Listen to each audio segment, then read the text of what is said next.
आराधना degree college Ahore में आपका हार्दिक स्वागत है। आज हम बी प्रथम वर्ष भौतिक विज्ञान भौतिक भूगोल के अंतर्गत आज हम वायुमंडलीय दाब को पढ़ेंगे। वायुमंडलीय दाब, पृथ्वी पर बहुत सारी वायु की परतें पाई जाती है जिनका दबाव पृथ्वी पर जो सबसे नीचे की परत है उसके ऊपर पड़ता है और यही समस्त दाब वायुमंडलीय दाब कहलाता है, जिसे प्रति घन सेंटीमीटर में मापा जाता है। प्रति घन सेंटीमीटर पर जो दाब पड़ता है वही वायुमंडलीय दाब। पवनें हैं वो इसी कारण से एक दिशा से दूसरी दिशा की ओर गमन करती है।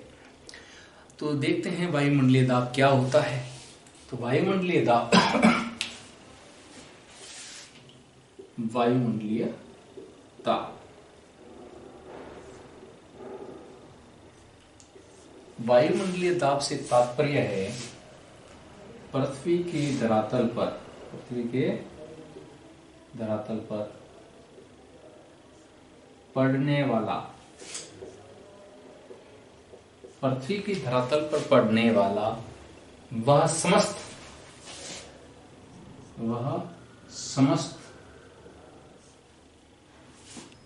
वायु परतों का भार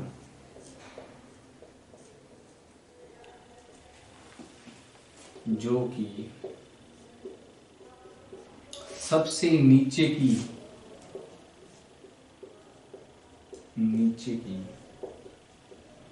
परत के सबसे नीचे के भाग पर पड़े, सबसे नीचे के भाग पर पड़े वह वायुमंडलीय दाब है। वायुमंडलीय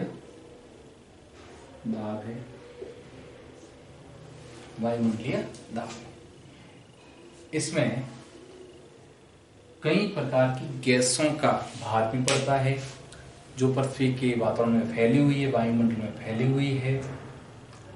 अब हम देखते हैं कि वायुमंडलीय दाब जो है वह कहां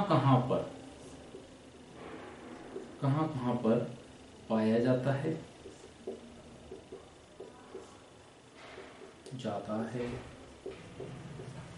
तो वायुमंडलीय जो दाब है वह समस्त पृथ्वी के समस्त भागों में जो निचले वाले भाग हैं, चाहे वो समुद्र हो या स्थलीय भाग हो, पहाड़ हो, सभी जगह पर यह वायुमंडलीय दाब पाया जाता है, जिसे हम भार भी कह सकते हैं।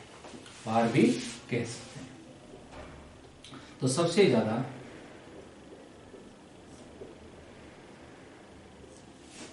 समुद्र के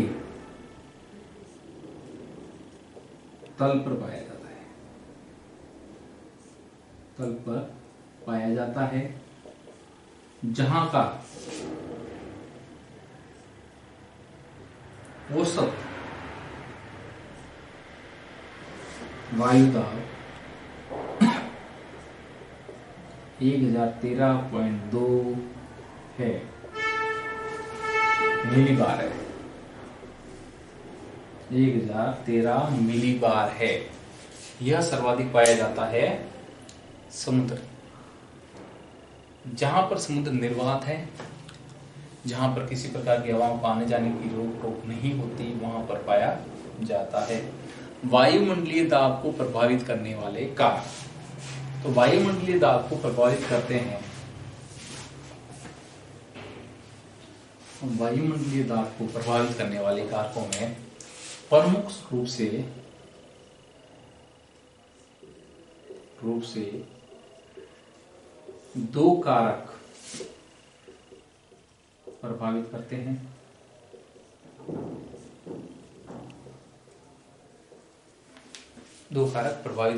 पहला ताप, दूसरा गति। ताप अधिक होने से, जिन क्षेत्रों में ताप अधिक होता है वहां पर दाब कम पाया जाता है। ताप अधिक है तो दाब कम होगा, और ताप यदि अधिक है तो वहां पर दाब कम होगा, वहां पर दाब कम होगा। गति, पृथ्वी घूर्णन करती है जिसके कारण से बल पैदा होता है जिसे विक्षेपण बल कहते हैं। विक्षेपण बल के कारण से हवाएं अपने स्थान से दूसरे स्थान की ओर गति करती है अधिक दाब वाले क्षेत्रों से निम्न दाब वाले क्षेत्रों की ओर, निम्न दाब वाले क्षेत्र की ओर। कहां तो गति करती है? अधिक दाब से निम्न दाब के क्षेत्रों की ओर गति करती है, जिसके कारण से भी दाब प्रभावित होता है।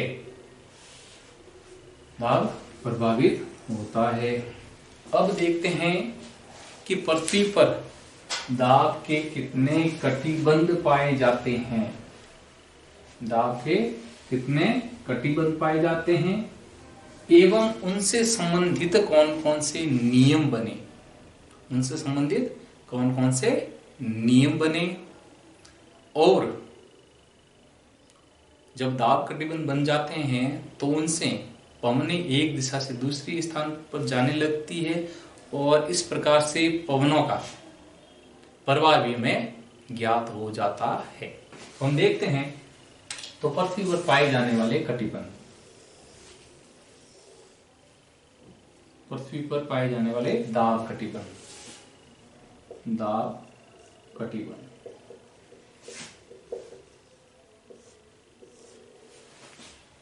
पृथ्वी पर मुख्यतः 7 दाब कटिबंध पाए जाते हैं, जो कि 4 गतिजन्य हैं और 3 ताप के द्वारा बने हुए हैं। तो ये कहां कहां पर आए हुए हैं तो, और इनकी गति क्या है, यहां से जो भी पवनें उठेगी वो किन दिशाओं में जाएगी। तो दाब कटिबंध मुख्यतः 7 हैं, जिनमें से 2-3 तापजन्य है, यानी ताप यानी सूर्य ताप के द्वारा अधिक या कम होने से बने हैं, जबकि 4 है वो गति द्वारा बने।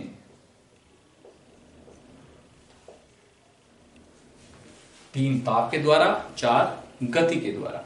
अब कौन कौन से ताप के द्वारा बने हैं, कौन कौन से गति के द्वारा, तो हम तापजन्य की बात कर रहे हैं तो लिख सकते हैं हम उष्ण कटिबंधीय या भूमध्य रेखीय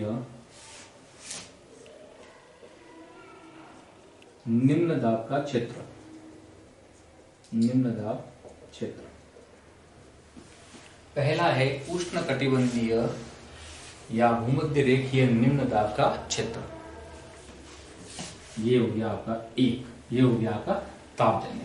अब 2 रहे तापजन्य, तो उनमें है ध्रुवीय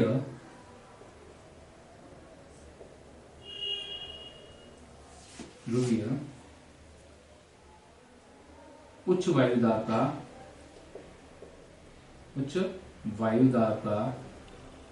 क्षेत्र, ध्रुवीय उच्च वायुदाब का क्षेत्र। हम जानते हैं कि पृथ्वी पर 2 ध्रुव पाए जाते हैं, जिनके कारण से 2 क्षेत्र बनते हैं। तो पहला उत्तर ध्रुवीय उच्च वायुदाब का क्षेत्र, दूसरा हम बात करते हैं दक्षिण ध्रुवीय उच्च वायुदाब का।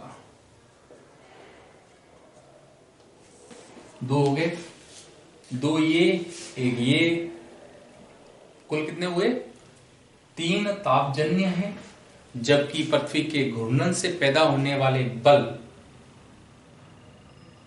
कोरियोलिसिस बल या विक्षेपण बल के द्वारा पृथ्वी पर 4 कटिबंध बनते हैं, जिनमें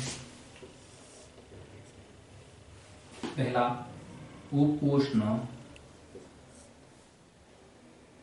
उच्च दाब का कटिबंध उपोष्ण उच्च वायुदाब का कटिबंध। पहला है उपोष्ण वायुदाब का कटिबंध। यह दो प्रकार से है, उत्तर की ओर उत्तर उपोष्ण उच्च कटिबंध उच्च दाब का कटिबंध, जबकि दक्षिण में जाएंगे तो दक्षिण उपोष्ण उच्च वायुदाब का कटिबंध। तो दो हो गए, उपोष्ण में दो हो गए। अब हम देखते हैं ध्रुवीय।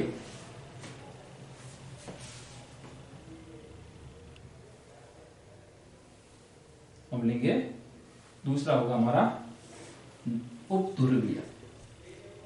उपध्रुवीय निम्न वायुदाब का क्षेत्र, वायुदाब का क्षेत्र। अब इसमें उत्तर की ओर एक, दक्षिण की ओर दूसरा, इस प्रकार से चार बने हुए, दो इनके हो गए, दो इनके हो गए। तो इस प्रकार से दाब के कटिबंध 7 हैं, 3 तापजन्य, 4 गति के द्वारा बने हुए। अब हम ग्लोब में देखते हैं कहां कहां पर कौन से कटिबंध आए हुए हैं एवं उनसे जो भी हवाएं एक दिशा से दूसरी दिशा में जा रही है वो किस दिशा में जा रही है।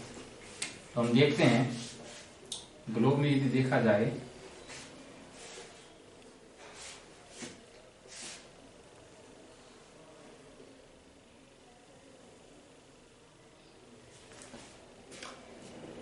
तो 10 डिग्री नॉर्थ से 10 डिग्री साउथ के मध्य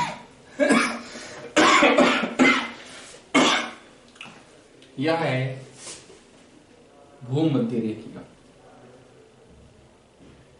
मध्य रेखीय निम्न वायुदाब का क्षेत्र। ये किसके द्वारा बन रहा है? यह बन रहा है सूर्य के द्वारा, सूर्य ताप के द्वारा बन रहा है, इसलिए यह कौन सा हो गया? तापजन्य। किसके द्वारा बन रहा है? सूर्य ताप के द्वारा बन रहा है, इसलिए यह हो गया आपके तापजन्य। यहां पर सूर्य का ताप है वह अधिक प्राप्त हो रहा है, इसलिए यह है अधिक ताप से बना हुआ। जब अधिक ताप है तो उसके विपरीत में उसके दूसरी दिशा में निम्न वायुदाब होगा। अधिक ताप होने पर निम्न वायुदाब होता है। तो यह है 10 डिग्री से 10 डिग्री के मध्य। लेकिन सूर्य की स्थितियां दो बार बदलती है, उत्तरायण होती है, दक्षिणायन होती है, जिसके कारण से यह पेटी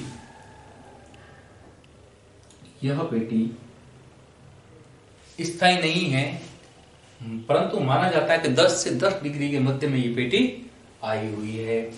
दूसरी हम बात करें तो उपोष्ण उच्च वायुदाब की पेटी।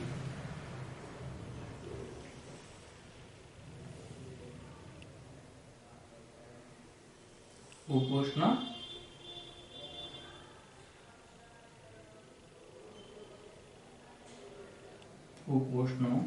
उच्च वायुदाब पेटी। यह पेटी जो है यह गतिजन्य है।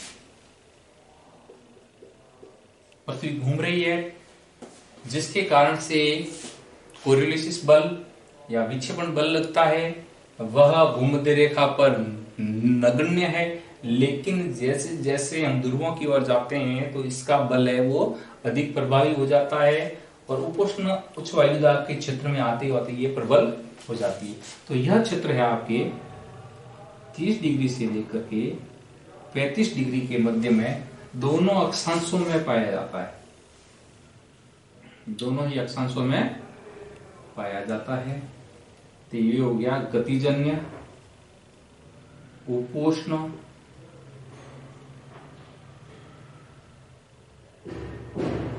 उच्च वायुदाब क्षेत्र, दाब क्षेत्र।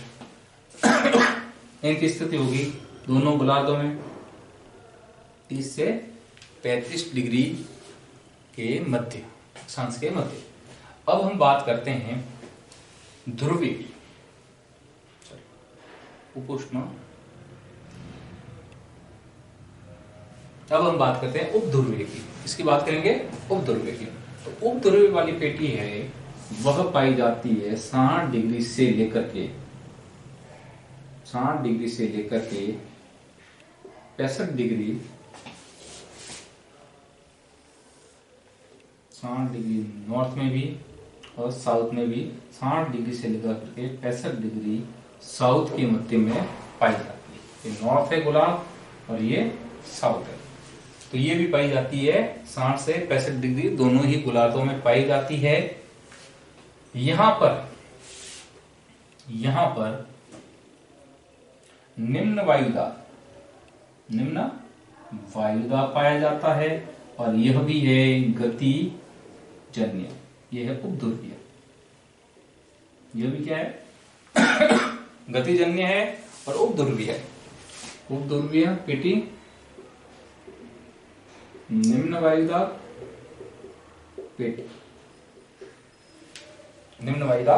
पेटी। अब रही हमारी अंतिम वायुदाब की जो पेटी है वह है ध्रुवीय उच्च वायुदाब की पेटी। यह पेटी 80 डिग्री से लेकर के 90 डिग्री दक्षिण में, 80 डिग्री से लेकर के 90 डिग्री उत्तर में पाई जाती है। यह है ध्रुवीय पेटी और है निम्न वायुदाब की। ध्रुवीय और निम्न वायुदाब की। इसके बनने के कारण सूर्य द्वारा यहां पर प्रकाश प्राप्त नहीं होता, ताप प्राप्त नहीं होता, इसलिए यहां पर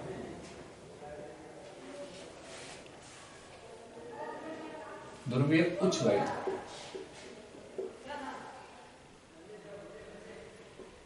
यहां पर प्राप्त नहीं होता, जिसके कारण से यहां पर ताप है वो निम्न हो जाता है, जिस कारण से यहां पर उच्च वायुदाब पाया जाता है। हमने बात की पृथ्वी पर पाई जाने वाली दाब की कटिबंध या दाब पेटियों के बारे में। अब हम देखेंगे कि भी इन पेटियों में चलने वाली पवनें किस किस दिशा में जाती है। तो हम देखते हैं जो भूमध्य रेखीय पेटी है वो निम्न वायुदाब की है, इसलिए यहां से या यहां की ओर निम्न वायुदाब की है। हम जानते हैं कि उच्च वायुदाब से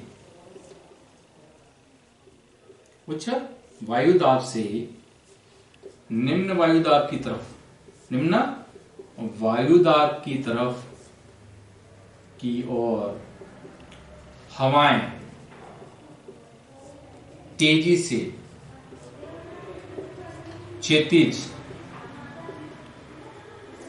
रूप में आगे आती है, बढ़ती है। तो हम जानते हैं कि उच्च वायुदाब से निम्न वायुदाब की तरफ हवाएं तेजी से क्षैतिज रूप में आगे बढ़ती है। तो यहां पर जहां पर भी निम्न वायुदाब है वहां पर उच्च वायुदाब से हवाएं तेजी से आएगी, लेकिन यहां पर हवाएं जो कि सीधी ना आकर के, ये होना चाहिए था कि पृथ्वी घूम रही है जिसके कारण से सीधा आना चाहिए, लेकिन फेरल महोदय के अनुसार फेरल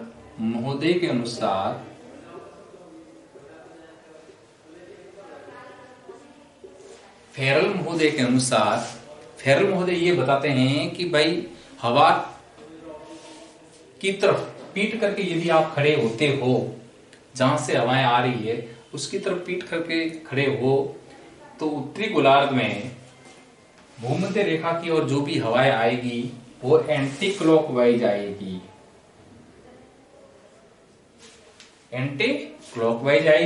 जबकि दक्षिणी गोलार्ध में ये हवाएं क्लॉकवाइज आएगी, भूमध्य रेखा की ओर आएगी। यदि उपोष्ण क्षेत्र से आएगी भूमध्य रेखा की ओर तो ये आएगी क्लॉकवाइज। विक्षेपण बल के कारण, दूसरा है विक्षेपण बल के कारण। विक्षेपण बल या कोरियोलिस बल के कारण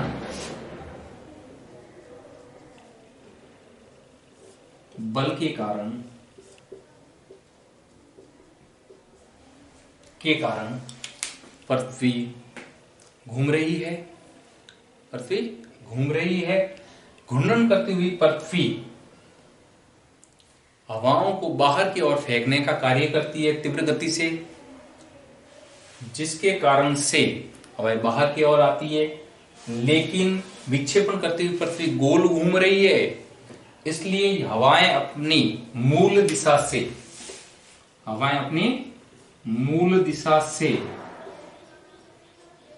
विक्षेपित हो जाती है। इस कारण से कोरियोलिस बल को विक्षेपण बल भी कहा जाता है। तो हमने बात की फेरल का महोदय का नियम और विक्षेपण बल दोनों के कारण से हवाओं की दिशा के बारे में ज्ञान प्राप्त किया। तो देखिए फेरल महोदय बताते हैं कि हवाएं उत्तरी गोलार्ध में उपोष्ण से भूमध्य रेखा की ओर एंटी क्लॉकवाइज, जबकि दक्षिण गोलार्ध में क्लॉकवाइज। इसी प्रकार से उपोष्ण उच्च वायुदाब क्षेत्र से उपध्रुवीय निम्न वायुदाब की तरफ क्लॉकवाइज, क्योंकि हवाएं ऊपर की ओर जा रही है इसलिए क्लॉकवाइज जाएगी।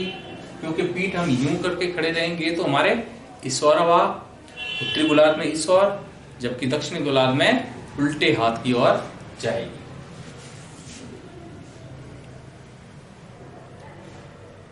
Clockwise, anti clockwise. और उपध्रुवीय क्षेत्रों में ध्रुवीय क्षेत्र से जो भी हवाएं आएगी वो आएगी एंटी क्लॉकवाइज और यहां पर हो जाएगी क्लॉकवाइज।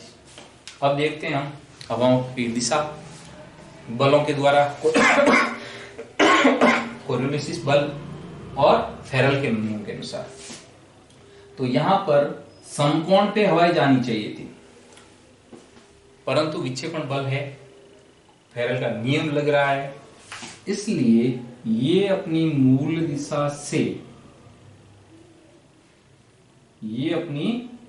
दिशा से भटक जाती है और गोल घूमते हुए एंटी क्लॉकवाइज भूमध्य रेखा की ओर आती है। जबकि दक्षिण में देखा जाए तो ये सीधी ना आकर के क्लॉकवाइज आती है, क्लॉकवाइज आती है।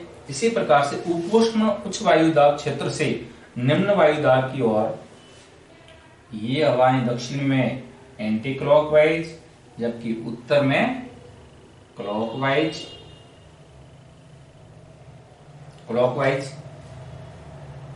आती है। अब देखते हैं ध्रुवीय से निम्न वायुदाब की तरफ हवाएं जो आएगी वो ध्रुव से आ रही है तो उच्च वायुदाब है, निम्न वायुदाब की तरफ आ रही है तो ये आएगी क्लॉकवाइज, ये आएगी क्लॉकवाइज। जबकि दक्षिण उत्तर की ओर देखें तो ये आएगी एंटी क्लॉकवाइज। वायुमंडल की 7 पेटियां हैं, 3 तापजन्य हैं, 4 गति के द्वारा बनी हुई है, जिनके नाम हैं भूमध्य रेखा के निम्न वायुदाब क्षेत्र, उपोष्ण उच्च वायुदाब के 2 क्षेत्र, उपध्रुवीय के 2 निम्न वायुदाब के और ध्रुवीय क्षेत्र के 2 उच्च वायुदाब के क्षेत्र हैं, जिनमें से 3 तापजन्य, 4 गतिजन्य। और इनकी गतियां भी हमने बता दी कि उत्तरी गोलार्ध में एंटी क्लॉकवाइज, दक्षिणी गोलार्ध में क्लॉकवाइज है, कुछ की क्लॉकवाइज है और कुछ की एंटी क्लॉकवाइज। अब हम देखते हैं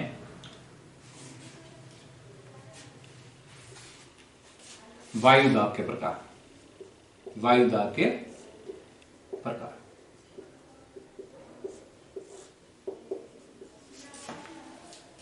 वायुदाब के दो प्रकार हैं, वायुदाब के दो प्रकार पाए जाते हैं।